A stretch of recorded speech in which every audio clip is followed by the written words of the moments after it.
बकरी ईदच्या पार्श्वभूमीवर इचलकरंजी शहरामध्ये सध्या एका अनोख्या बकऱ्याची जोरदार चर्चा सुरू आहे। शहरातल्या सरस्वती हायस्कूल परिसरात ठेवण्यात आलेल्या एका बकऱ्यानं चक्क दूध दिल्याचा दावा करण्यात येत असून हा प्रकार पाहण्यासाठी नागरिकांनी मोठी गर्दी केली आहे। दूध देणारा बकरा पाहण्यासाठी दिवसभर उत्सुक नागरिकांची रांग लागल्याचं चित्र पाहायला मिळालं। इचलकरंजी शहरातल्या इस्माईल समडोळे आणि बाळासाहेब देशमुख या दोन सख्या मित्रांनी बकरी ईद निमित्त उस्मानाबादी जातीच्या सुमारे 50 बकऱ्या विक्रीसाठी आणल्या आहेत। विशेष म्हणजे गरीब आणि सर्वसामान्य मुस्लिम बांधवांना अल्प दरामध्ये बकरी उपलब्ध व्हावीत या उद्देशानं त्यांनी या बकऱ्या विक्रीसाठी आणल्याचं सांगितलं। मात्र या 50 बकऱ्यांमध्ये असलेल्या एका बकऱ्यामुळे संपूर्ण परिसरात वेगळीच उत्सुकता निर्माण झाली आहे। स्थानिकांच्या म्हणण्यानुसार या बकऱ्यानं दूध दिल्याचं समोर आलं असून हा प्रकार पाहून अनेक जण आश्चर्य व्यक्त करतायत। साधारणपणे दूध देण्याचं कार्य शेळी करत असते, मात्र बकराच दूध देत असल्यानं नागरिकांमध्ये हा देवाचा चमत्कार आहे अशी चर्चा रंगू लागली आहे। या अनोख्या प्रकारामुळे सरस्वती हायस्कूल परिसरात नागरिकांची मोठी गर्दी झाली होती। यावेळी समडोळे परिवार, देशमुख परिवार तसंच मित्र परिवार उपस्थित होता। अनेक नागरिकांनी या बकऱ्याला प्रत्यक्ष पाहून मोबाईलमध्ये फोटो आणि व्हिडिओ सुद्धा काढले। काहींनी या प्रकाराला धार्मिक दृष्टिकोनातून पाहत श्रद्धा व्यक्त केली, तर काहींनी हा दुर्मिळ प्रकार असल्याचं सांगितलं। इस्माईल समडोळे यांनी सांगितलं की दरवर्षी आम्ही बकरी ईदसाठी बकऱ्या विक्रीसाठी आणतो। यंदा उस्मानाबादी जातीच्या 50 बकऱ्या आणल्या आहेत, मात्र यामधील एका बकऱ्यामुळे सगळीकडे चर्चा सुरू झाली आहे। अनेक नागरिक हा बकरा पाहण्यासाठी येत आहेत। आम्हालाही हा प्रकार अनोखा वाटतोय। दरम्यान बकरी ईद जवळ आल्यानं शहरातील विविध भागात बकऱ्यांच्या बाजाराला सुरुवात झाली आहे। राज्यातल्या विविध भागांमधून व्यापारी इचलकरंजीमध्ये बकऱ्या विक्रीसाठी आणतायत। त्यामध्ये या दूध देणाऱ्या बकऱ्यानं मात्र सर्वांचंच लक्ष वेधून घेतलंय।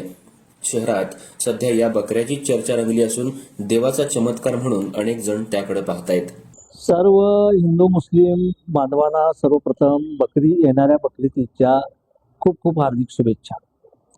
आमचे ज्येष्ठ सहकारी मित्र बाळासाहेब देशमुख आणि मी इस्माईल समडोळे, आम्ही दोघांनी मिळून या बकरी ईदच्या निमित्तानं सर्वसामान्यांना परवडेल अशा माफक दरामध्ये बकरी मिळावीत या उद्देशानं उस्मानाबादी बकरी आणायचं ठरवलं। कारण बाळासाहेब देशमुख साहेबांचं जे मूळ गाव आहे ते धाराशिव जिल्ह्यातलं आहे, त्यामुळे आम्ही तिथं जाऊन त्या ठिकाणाहून शेतकऱ्यांच्याकडून 50 बकरी खरेदी केली आणि जवळजवळ ते आम्ही 3 आठवडे आता या ठिकाणी जे तुम्ही हे प्लेस आहे या ठिकाणी आम्ही आणि आणखीन एका ठिकाणी ठेवून त्याची विक्री करत होतो।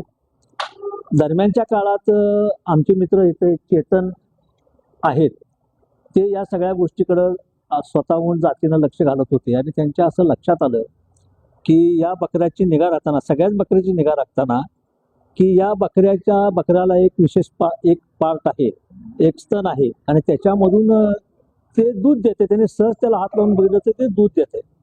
खरं तर देशमुख साहेबांच्या आणि आमच्या मैत्रीला हे उपरवाल्यानं दिलेला आशीर्वाद आहे असं मी मानतो।